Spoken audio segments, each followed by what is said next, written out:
할렐루야. 오늘은 3월 1일 월요일입니다. 오늘 우리에게 주신 하나님 말씀은 시편 51편 10절과 11절의 말씀입니다. 하나님이여, 내 속에 정한 마음을 창조하시고 내 안에 정직한 영을 새롭게 하소서.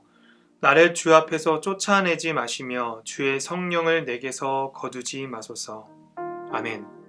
여러분, 다윗 하면 뭐가 떠오르십니까?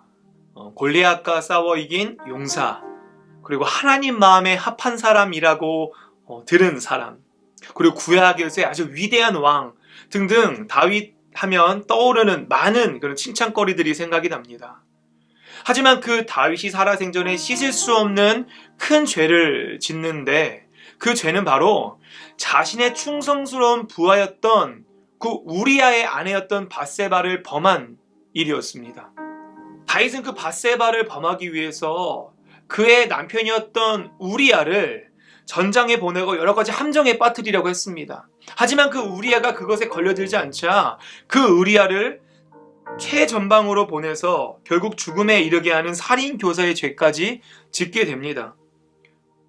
거기서 멈추지 않고 다윗은 자신의 죄를 숨기고자 어떻게든 여러 방법을 동원하지만 나단 선지자가 다윗에게 찾아와 그의 죄를 책망받게 됩니다. 오늘의 나단 선지자가 다윗에게 찾아와 한 이야기를 들려줍니다. 어떤 이야기냐면 사무엘하 12장에 보면 나와 있는데요. 한 성에 두 사람이 살고 있었습니다.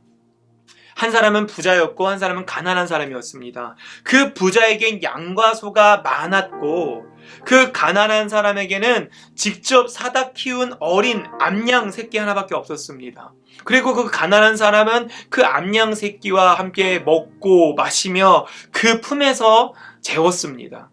그런데 어느 날 그 부자에게 손님이 찾아왔는데, 자신에게 온 손님을 대접하기 위해서 자신의 양과 소를 잡는 것이 아니라 그 딸과 같이 여겼던 가난한 사람의 양을 잡아서 대접했던 일에 대해서 이야기를 합니다.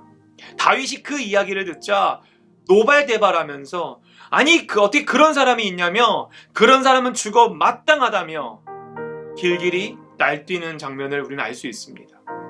그때 나단 선지자가 이렇게 이야기합니다. 그 사람이 바로 왕 당신입니다라고. 다윗은 그 불의한 부자의 일이 자신의 이야기인 줄 몰랐던 것이죠. 하지만 그는 자신 있게 말했습니다. 그 사람은 죽어야 마땅하다고. 이것을 요즘 용어로 내로남불이라고 하더라고요. 내가 하면 로맨스지만 남이 하면 불륜이라고요. 다른 사람의 삶에 대해서는 거룩한 잣대를 들이댑니다. 말씀의 잣대를 들이대며 말씀의 거울을 비추며 비판합니다. 하지만 자기 자신에게 한없이 관대한 모습이 오늘 다윗에게 있다는 것입니다. 다윗은 그 전임자였던 사울이 어떻게 하나님에게 버림받았는지를 두 눈으로 똑똑히 보았던 사람이었습니다. 실제로 사울은요, 하나님 앞에 불순종 2번 정도 한 게 답니다. 그런데도 그 사울은 하나님께 버림받았습니다. 그것을 잘 알고 있던 것이 다윗이었어요. 그런 상황에서 나단에게 책망을 받았을 때 어떤 마음이었을까요? 겁이 났을 겁니다. 두려웠을 겁니다.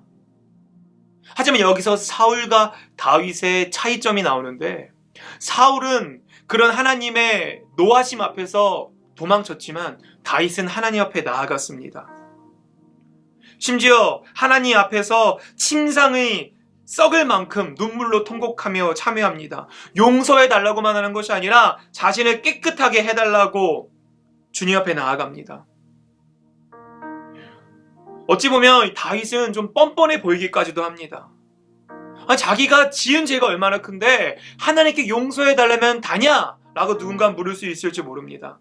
하지만 오늘 우리가 이곳에서 살펴보고 싶은 것은 다윗의 뻔뻔함이 아니라 도대체 다윗은 자신의 죄가 얼마나 큰지를 알고 있음에도 얼마나 하나님에 대한 성품, 그리고 하나님에 대한 사랑에 대한 신뢰가 크기에 그 하나님께 용서를 구하며 나아갔을까냐는 겁니다. 그는 정확히 알고 있었습니다. 자신의 그 큰 죄를 용서받기 위해서는 오직 하나님의 신실하신 사랑뿐임을 다윗은 알고 있었습니다. 여러분, 회개는 우리에게 있어서 아주 매력적인 도전은 아닙니다. 회개는 사람들의 자신의 약함과 자신의 죄를 직시할 수 있어야지만 할 수 있는 것이기 때문에 유쾌한 경험은 아닐 것입니다. 그럼에도 다윗은 하나님 앞에 나아갔습니다. 그리고 더불어서 그것을 시편으로 기록했습니다. 여러분, 기록했다는 건 어떤 의미가 있을까요? 사실 다윗은 왕이었습니다. 제 자신의 죄를 그냥 하나님과의만 일로써 끝낼 수 있었던 것입니다. 남들이 모르게 나단 선지자만 잘 입단속시키고 남들 모르게 하나님 앞에서만 용서받고 끝낼 수도 있었던 것이 다윗이었어요. 하지만 다윗은 이것을 기록합니다. 자신의 부끄러운 모습, 자신의 치부, 어찌 보면 자신의 후대 사람들이 봤을 때 자신을 얼마나 욕할까에 대한 두려움이 있었음에도 불구하고 자신의 이 부끄러운 모습을 시편으로 기록합니다. 그리고 무엇보다 다윗은 자신이 지은 죄에 대한 통회함이 있었습니다. 오늘 17절에 보면 나오는데요.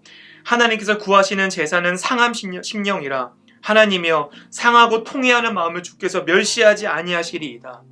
다윗에게 통회하는 마음이 있었습니다. 여러분, 우리가 주님 앞에 나아갈 때 혹시 여러분이 가지고 계시는 어떤 죄책감과 죄의식들이 방해가 되십니까?